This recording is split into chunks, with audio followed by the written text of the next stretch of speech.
Hello नमस्कार दोस्तों, मैं लखन राजपूत स्वागत करता हूं आपके अपने channel smart work to exam में। साथियों, फिर से हम एक बहुत अच्छे टॉपिक पर डिस्कशन करने के लिए हम हाजिर हैं।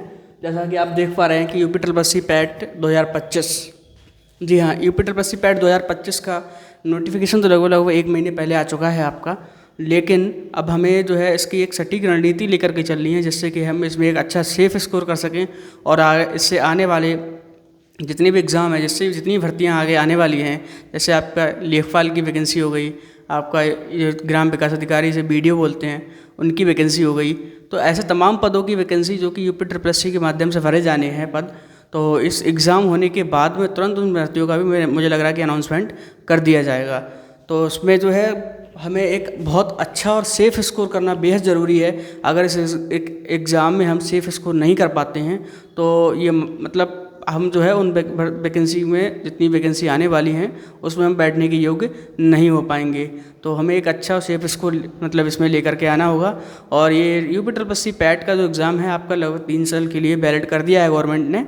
लेकिन चाहे तो आप इसे अपने जो है, बहुत से लोग ऐसे होते हैं जो इसको अपना स्कोर बढ़ाने के लिए इसमें बार बार देते रहते हैं। तो ये एग्ज़ाम 2025 में इसको दोबारा से ये आया है एग्ज़ाम। तो इसकी एक सटीक रणनीति की हम चर्चा करते हैं। जी हाँ, इसकी पैटर्न क्या रहेगा, इसकी क्लियर कट रणनीति क्या रहने वाली है, उसकी डिटेल में हम चर्चा करेंगे बहुत ही अच्छी तरीके से और बहुत बेहतरीन तरीके से। ठीक है, जैसा कि आप देख पा रहे हैं यूपी ट्रिपल एससी पैट परीक्षा पैटर्न, इसके परीक्षा पैटर्न क्या रहने वाला है, सटीक रणनीति क्या रखें हम, जिससे जो है इस एग्ज़ाम को हम क्वालिफाई कर सकें। तो और सिलेबस क्या रहने वाला है, ये सारी चीज़ों पे हम 1 बाय 1 डिस्कशन करेंगे। हो सकता है थोड़ी वीडियो लंबी हो जाए, तो आपको वीडियो में लास्ट तक बने रहना है। और मुझे लगता है कि 10 वीडियो देखने से अच्छा है ना, एक वीडियो अगर आप लोग देख लेते हैं, लेकिन वो वीडियो ऐसी देखें और फिर ऐसा लेक्चर देखें जिसमें सारी की सारी चीज़ें एकदम क्लियर कट हो जाएं कि भाई हमें ये पढ़ना है, ये नहीं पढ़ना है। पढ़ने से ज़्यादा ज़रूरी पता है क्या है, कि हमें ये छोड़ना है या फिर ये नहीं पढ़ना है। क्या पढ़ना है क्या नहीं पढ़ना है, इस चीज़ को लेकर के हम जो है हमारे अंदर जो कॉन्सेप्ट हैं या फिर जो कॉन्सेप्ट क्लियरिटी है वो होनी चाहिए। ठीक है, तो मैं जो है इसका परीक्षा पैटर्न और तुम्हारे मतलब जितना भी क्लियर कर रणनीति हो सकती है विद टॉपिक वाइज सारी चीज़ें समझाऊंगा आपके लिए। ये जो मैं नोट्स मेरे हाथ में आप देख पा रहे हैं, इन नोट्स को मैं पीडीएफ फॉर्मेट में या फिर पीडीएफ फॉर्मेट में ही आपके जो कमेंट सेक्शन है उसमें इसका लिंक पिन कर दूंगा, तो वहाँ से आप पूरा सिलेबस डाउनलोड कर सकते हैं। ठीक है, तो आज जितना सिलेबस हम पूरा कवर करने वाले हैं लगभग, और जितना हो जाएगा पूरा करेंगे। ठीक है, बाकी आप डिटेल में चाहते हैं तो ये नोट्स आप डाउनलोड कर लेना, मैं वहाँ से समझा दूँगा। पहले सारी चीज़ें देखते हैं। ठीक है, सबसे पहले देखते हैं हम कि परीक्षा पैटर्न क्या रहने वाला है। जी हाँ, परीक्षा पैटर्न की बात करें, परीक्षा पैटर्न जो होगा इसका,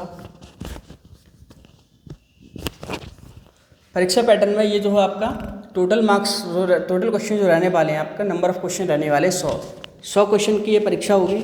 और इसमें जो टोटल मार्क्स होंगे वो होंगे आपके 100 नंबर, मतलब 100 क्वेश्चन 100 नंबर के होंगे। लेकिन इसमें नेगेटिव मार्किंग है भाइयों। कुछ लोग कहते हैं कि इसमें नेगेटिव मार्किंग नहीं है, लेकिन स्पष्ट गाइडलाइन जारी कर दी गई है कि इसमें नेगेटिव मार्किंग है, और वो भी कितने की, आपकी 1/4 की, मतलब 0.25 की नेगेटिव मार्किंग है। अर्थात अगर आप 4 क्वेश्चन जो है 4 क्वेश्चन आपने गलत कर दिए, 4 क्वेश्चन आपने गलत कर दिए, 4 प्रश्नों के जवाब आपने अगर गलत दिए हैं, तो आपने जो एक सही प्रश्न का जवाब दिया होगा वो प्रश्न आपका कट कर दिया जाएगा। तो ये तो था आपका पूरा परीक्षा पैटर्न, कि परीक्षा पैटर्न ये पूरा का पूरा परीक्षा पैटर्न हो गया। ठीक है, अब देखते हैं इसमें सिलेबस में क्या क्या चीज़ें होती हैं। सिलेबस क्या क्या, वेल डिफाइंड सिलेबस की वीडियो रहने वाली है, वेल डिफाइंड सिलेबस मिलेगा आपको।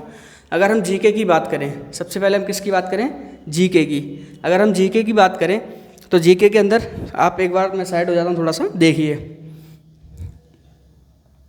हिस्ट्री में अगर हम देखें तो हिस्ट्री में कुछ टॉपिक इंपॉर्टेंट टॉपिक हैं जो कि सिलेबस में डिफाइन किए गए हैं। मैं उनको यहाँ पे बताता हूँ आपको। सिंधु घाटी सभ्यता से 1 या 2 क्वेश्चन जरूर देखने को मिलेगा। ठीक है, वैदिक काल से 1-2 क्वेश्चन होगा आपका।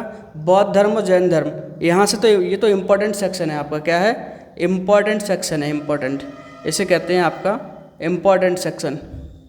यहाँ से जो आपका कोई ना कोई प्रश्न आपको जरूर यहाँ से 100% देखने को मिलता है, कोई ना कोई मतलब प्रश्न मिलेगा ही मिलेगा यहाँ से, ऐसा समझ लो आपको। ठीक है, जैन धर्म बौद्ध धर्म से। इसके बाद आप मौर्य काल पढ़ें, गुप्त काल पढ़ें, ये जो है चीज़ें आपको पढ़नी पड़ेंगी विद टॉपिक वाइज और कॉन्सेप्ट क्लियरिटी के साथ में। कॉन्सेप्ट क्लियरिटी के साथ में। और कुछ बच्चे ना जो मतलब चाहते हैं कि बहुत अच्छा हम इसमें परफॉर्म करें, इस एग्ज़ाम में बहुत अच्छा और सेफ स्कोर करें, तो मुझे लग रहा है कि अभी थोड़ा सा समय है हमारे पास में। लगभग 1 महीना तो मान ही सकते हैं हम, 1 महीना तो हमारे पास लगभग आज है। तो वो लोग क्या करें, जो आपका एनसीईआरटी का मतलब जो बुक्स होती हैं, एनसीईआरटी बुक्स हैं, उनके लिए रेफ़र कर सकते हैं। एनसीईआरटी बुक्स में जो है आपका मतलब टॉपिक वाइज सारी चीज़ें क्लियर करी गई होती हैं, लेकिन उस पर करना क्या है कि बहुत लिमिटेड टाइम में हमें उन चीज़ों को कवर करके चलना है। 9th-10th की एनसीईआरटी इनफ मतलब बहुत सफिशिएंट है। 9th और 10th की एनसीईआरटी जीके जीएस के लिए, हिस्ट्री, ज्योग्राफी, पॉलिटी, सारी चीज़ों की जो है एनसीईआरटी अगर आपको मिल जाती हैं, या फिर एनसीईआरटी बेस्ड सारी जो क्वेश्चन नोट्स हैं आपको प्रोवाइड कहीं से मिल जाते हैं आपको, या फिर आप बुक्स होती हैं आप लोगों के पास में, वहाँ से पढ़ लेते हैं, तो मुझे लग रहा है कि बहुत अच्छी चीज़ है और आप जो एग्ज़ाम में बहुत एक अच्छा और सेफ स्कोर कर पाएंगे। बाकी करंट अफेयर के लिए जो है बहुत सारी चीज़ें, करंट अफेयर डेली जो है डेली बेस पे हम ही आपको कुछ ना कुछ करंट अफेयर के बारे में मतलब बताते रहते हैं, जो इंपॉर्टेंट बाकी इंपॉर्टेंट क्वेश्चन होते हैं उनके बारे में। ठीक है, मैथ के लिए आप हमारे लिए रेफ़र कर सकते हैं। मैथ के लिए मैथ की जो क्लासेस हैं वो हम आपको प्रोवाइड कराएंगे।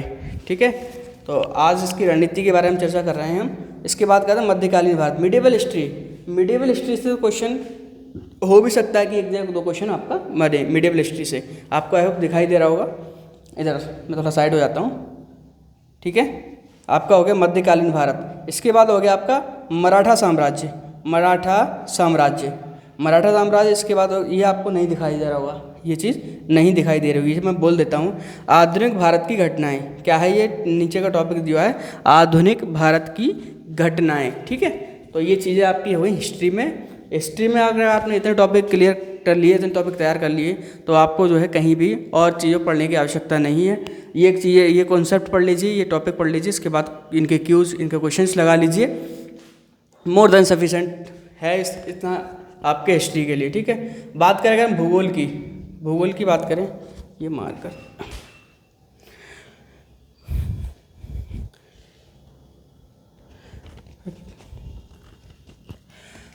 भूगोल की अगर हम बात करें तो भूगोल में के अंदर हमारा क्या है, नदियाँ, पहाड़, झीलें। अगला टॉपिक है जलवायु और मौसम, इससे संबंधित क्वेश्चन देखने को मिलेंगे आपको एग्जाम में। खनिज और खनिज संसाधन से संबंधित जो आपके क्वेश्चन है वो भी देखने को मिलेंगे। कृषि, जनसंख्या और वनस्पति जगत से क्वेश्चन होगा 1-2, और एक हो सकता है कि आपका कृषि जनसंख्या से भी क्वेश्चन हो, तो इस चीज़ का आप विशेष ध्यान रखें। ठीक है, आई होप आपको वीडियो पसंद आ रही हो। वीडियो अगर अच्छी लग रही है तो वीडियो को लाइक करें, चैनल को सब्सक्राइब करें और अपने दोस्तों के साथ इस वीडियो को शेयर करना बिल्कुल ना भूलें, क्योंकि उसका कारण है अगर ये स्ट्रेटजी वीडियो किसी के भी पास पहुंच गई तो ये समझ लो वो धुआं करने वाला है एग्ज़ाम में। बहुत ही अच्छा और सेफ स्कोर लेकर के आएगा वो, और मुझे नहीं लगता कि किसी जितनी भी वैकेंसी आने वाली है, चाहे वो वीडियो को है आपकी या लेखपाल की वैकेंसी है, वो सभी वैकेंसी में फॉर्म फिलअप कर सकता है। इतना सेफ स्कोर मतलब जो है नेक्स्ट लेवल। ठीक है, जो टॉपिक बता रहा हूँ बहुत रिसर्च के बाद, बहुत उसके बाद मैं आपको ये टॉपिक दे रहा हूँ। मैंने पूरे सिलेबस होगी UPSSC पैट ने सिलेबस, जो उसकी वेबसाइट ऑफिशियल वेबसाइट है, मैंने वहाँ से इस चीज़ को लिया है।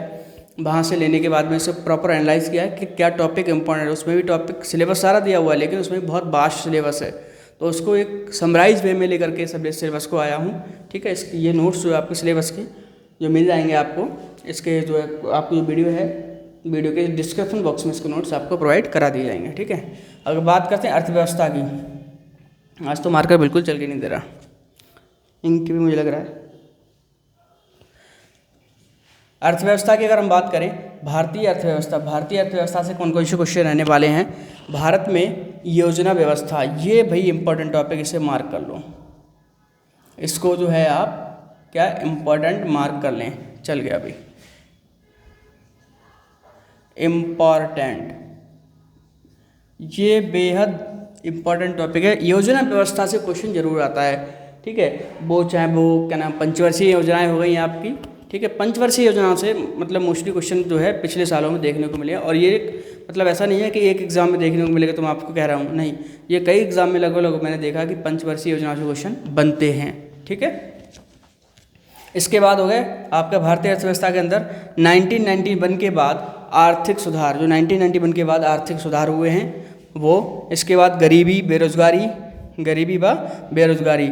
और आपको पढ़ना है जीएसटी और वित्त आयोग। वित्त आयोग ये भी काफ़ी इंपॉर्टेंट टॉपिक इस बार रहेगा, क्योंकि यह इस बार 8वां वेतन आयोग जो कि चर्चा में का विषय बना हुआ है। तो 8वां वेतन आयोग, वित्त आयोग को आपको बेहद मतलब अच्छे तरीके से पढ़ के जाना है, ठीक है। तो ये जो है टॉपिक मैंने आपको क्लियर कर दिए। तो मुझे लग रहा है कुछ वीडियो ज़्यादा लंबी रहने हो सकती है, इस चक्कर में मैं इसके लिए यहीं तक रखता हूँ।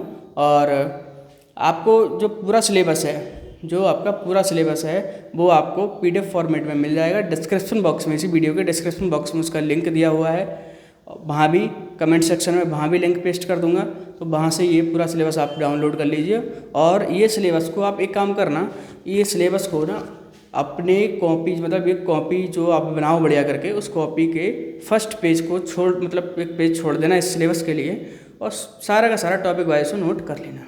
पहली बात, अगर आपने इतना कर लिया ना, तब आप स्टडी के दौरान आपको लगता है कि मैं क्या पढ़ रहा हूँ, क्या नहीं पढ़ पा रहा हूँ, या फिर मैं ज़्यादा तो नहीं पढ़ पा रहा हूँ, एग्ज़ाम पॉइंट ऑफ व्यू से पढ़ पा रहा हूँ या नहीं पढ़ रहा हूँ, तो इन सारे डाउट को लेकर के आपको कभी डाउट क्रिएट ही नहीं होगा। क्योंकि आपको क्या करना है, जाना है कॉपी देखनी और आपका पूरा सिलेबस पे एक बार नज़र डालनी कि हाँ ये टॉपिक सही है, ये पढ़ लिया मैंने, ये टॉपिक पढ़ लिया, ठीक है। तो बिल्कुल टॉपिक वाइज सटीक तरीके से लेके चलें।